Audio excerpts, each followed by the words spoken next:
And here we are for some more of the lovely thoughts from Town with your friend Bruce.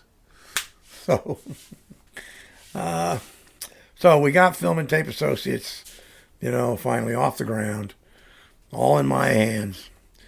We're moving, we're grooving, we're going.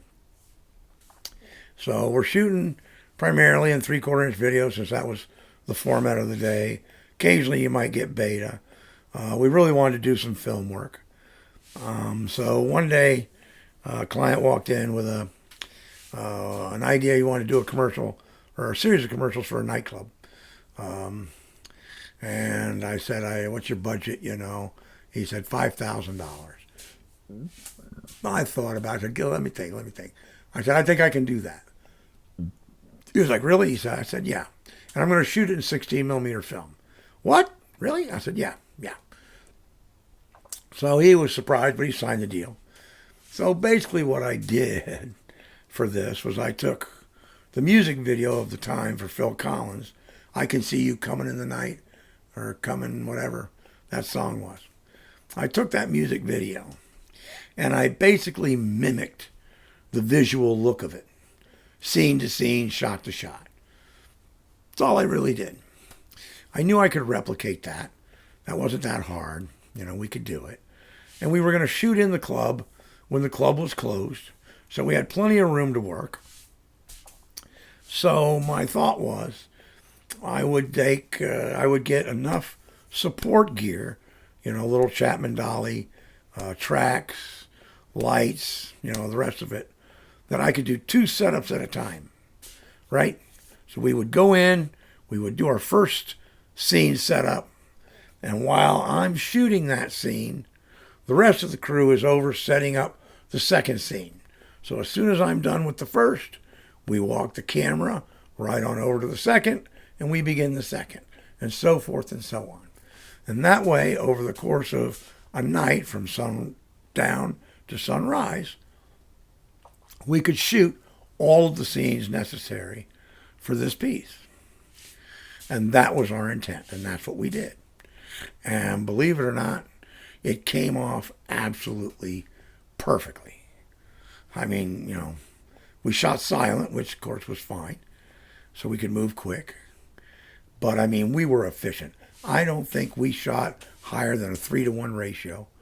And we were shooting high speed in a lot of it for slow-mo. And we just ripped. The client had basically people that will work for him or came to the club a lot or whatever in the talent pool. So we used them for the talent. They were all attractive people. They didn't require much. They didn't have to say a line or anything like that. But it all worked out great.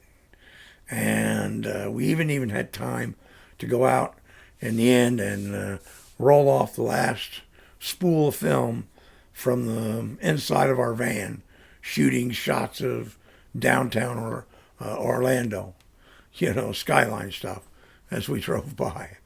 So, we went, had it processed, transferred to 3/4 inch, and then I edited on 3/4 inch, and I did my, what I call fake AB roll, which meant I did not have an AB roll controller.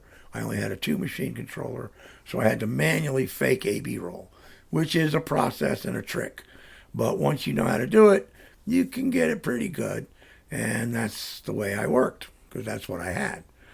And yes, we would go a couple of generations away, and it would get a little grainier, but the graininess actually helped, because that gave a nice texture to the entire look of the piece. So we did, I think, a series of 6 commercials, and I even gave them a music video that they could run in the club. So we did that, and we entered it in the Addies and won first place in the Addies. Absolutely flabbergasted, that we would do that. That, woke our competition up in the market. Everybody went, wow, these guys are for real. They actually can do stuff, But then again, we were the new guys, so none of the local ad agencies wanted anything to do with us. They didn't care because they wanted to go, spend their money with the big boys, out of New York, L.A., Chicago, Miami. They didn't want to play ball with a production company like us. No freaking way. And I mean, as stupid as it gets, believe it or not, a girl I had worked with for years at Channel 6 ended up working with the Orlando Magic when they were trying to put that together, right, and organize it and get it established. And so they did a promotional campaign.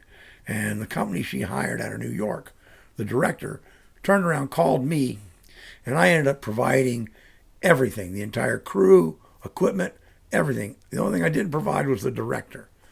And we all get there on location that day. She walks up, I'm standing there. Oh, I'm like, yeah, you had to go to New York to get to me. I mean, that's how silly it was, you know, and I realized soon enough that, you know, my naivete led me astray. That trying to get out of this market was going to be almost impossible because we just weren't considered, you know, a real market. Even though we knew how to do everything everybody else did, how to run the cameras, how to do all the stuff, we didn't have the show cred. We didn't have a New York address. We weren't going to be good enough, you know. But at any rate, you know, it ended up leading us down the road to other things, and we ended up hooking up with some really good clients that would be things that we would do for long periods of time. And, you know, we had other clients that would be, you know, we do a video here, video there. Excuse me, you know, the cancer coughing, you know.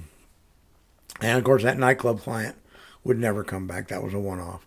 But, you know, until the market changed in 90, we kept going and we kept plugging, and things were really pretty decent. So I'll talk about a couple of the key clients in my next video. Okay, thanks. Peace, and hang 10.